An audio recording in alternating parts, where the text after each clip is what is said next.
गरीब भाई की अमीर बहन। किशोर और पिद्दी दो भाई बहन थे। पिद्दी बहुत खर्चीले स्वभाव की थी।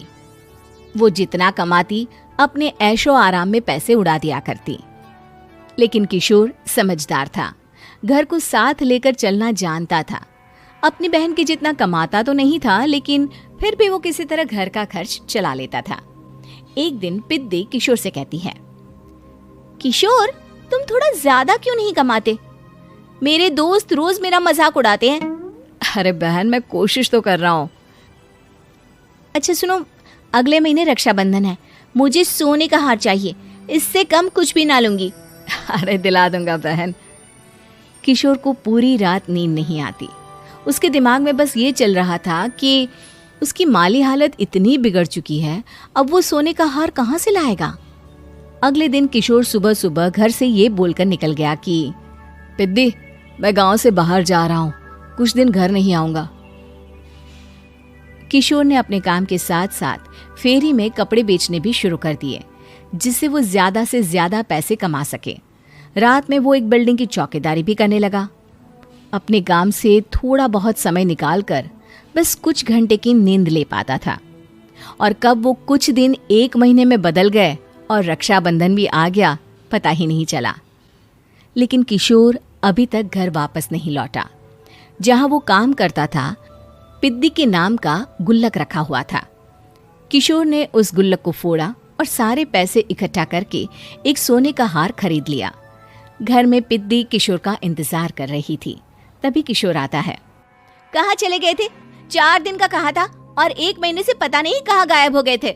मैंने बस एक हार मांगा था और तुमने तो घर ही छोड़ दिया। अरे मुझे थोड़ा काम मिल गया था। कुछ नहीं, सब समझती हूँ, बहाने थे तुम्हारे। अपनी बहन के लिए इतना भी नहीं कर सकते, कैसे भाई हो? चलो यहाँ बैठो, राखी बांधती हूँ। पिद्दी ने किशोर को राखी बांधी। वैसे ही किशोर ने अपनी बहन के हाथ में सोने का हार रख दिया। उसकी खुशी का कोई ठिकाना नहीं था। वो मिठाई खिलाए बिना ही नेकलेस लेकर चली गई और शीशे के सामने अपने गले में हार रखकर देखने लगी। किशोर ने लड्डू उठाया और खुद ही खा लिया। ऐसे कई साल गुजर गए। एक दिन पिद्दी की नौकरी छूट गई। अब वो पूरी तरह किशोर पर डिपेंड हो गई थी। आए दिन किशोर को अपने महंगे महंगे शौक गिनाकर उससे पैसे मांगा करती थी। किशोर कुछ पैसे देना, मुझे पार्लर जाना है। किशोर बिना कुछ बोले उसे पैसे दे देता। ये क्या, 500? अरे इतने में तो मुझे पार्लर में एंट्री मिलेगी बस। अच्छा देता हूँ ना ज्यादा। अरे कैसे भाई हो, अपनी बहन के लिए इतना भी नहीं कर सकते। किशोर ने जेब से 2000 का नोट निकाला और उसे दे दिया। किशोर गरीबी में रह लेता था, लेकिन अपनी बहन को कभी कोई कमी नहीं होने देता था।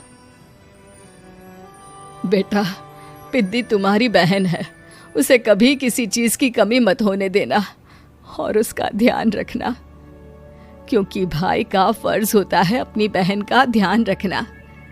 किशोर ने माँ की कही ये बात हमेशा के लिए याद कर ली थी।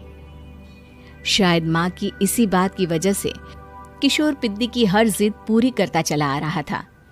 किशोर, आज मैं अपने दोस्तों के साथ पार्टी करने जा रही हूँ, मुझे कुछ पैसे दो ना। किशोर पिद्दी को समझाता है, लेकिन पिद्दी नाराज होकर चली गई और अपने कमरे में सुबक सुबक कर रोने लगी। किशोर अपनी जेब से कुछ पैसे निकालता है और पिद्दी को दे देता है। किशोर खुद कभी अच्छे कपड़े नहीं पहनता, लेकिन पिद्दी को राजकुमारी की तरह रखता। पिद्दी के जाने के बाद किशोर अपने काम पर निकल गया।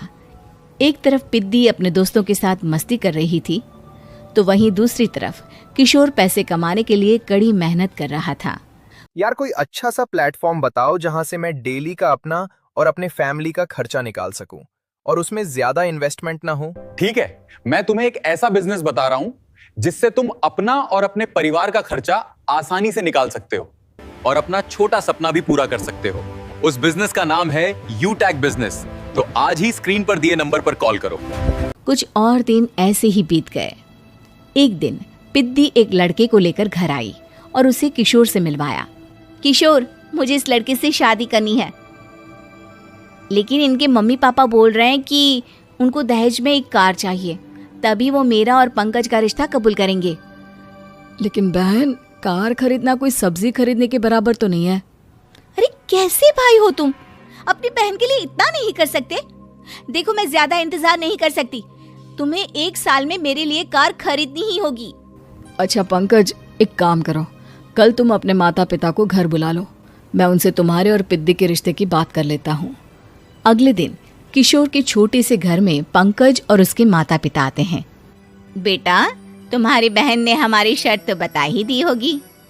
जी बेटा, तुम तो इतने छोटे घर में रहते हो, दहेज कहाँ से लाओगे?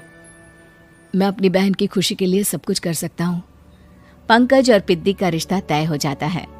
किशोर अब अपनी क्षमता से 4 गुना ज्यादा काम करने लगता है। सुबह सबके घरों में न्यूज़पेपर फेंकता, दिन में मजदूरी करता और रात में चौकीदारी करता। खूब मेहनत करके किशोर ने अपनी बहन की शादी के लिए पैसे जुटा लिए। उसने अपनी बहन के लिए कार खरीद ली। जब वो पिद्दी के ससुराल वालों से मिलने गया तो उन्होंने किशोर से और पैसों की मांग की। इस बार किशोर हार चुका था। पिद्दी माफ करना, मैं तुम्हारी शादी उस लड़के से नहीं कर सकता। वो लालची लोग हैं, उन्हें सिर्फ पैसों से मतलब है। देखो किशोर, मैं पंकज से ही शादी करूंगी। क्योंकि पिद्दी ने तो किशोर की बात न मानने की जैसे कसम खा रखी थी। किशोर ने पंकज को घर बुलाया। पंकज, तुम अपने माता पिता को समझाते क्यों नहीं हो? भैया, वो हमारी शादी के लिए मान गए, मेरे लिए तो यही बहुत बड़ी बात है। हम एक काम कर सकते हैं, दहेज की रकम में से कुछ पैसे मैं आपको दे देता हूँ।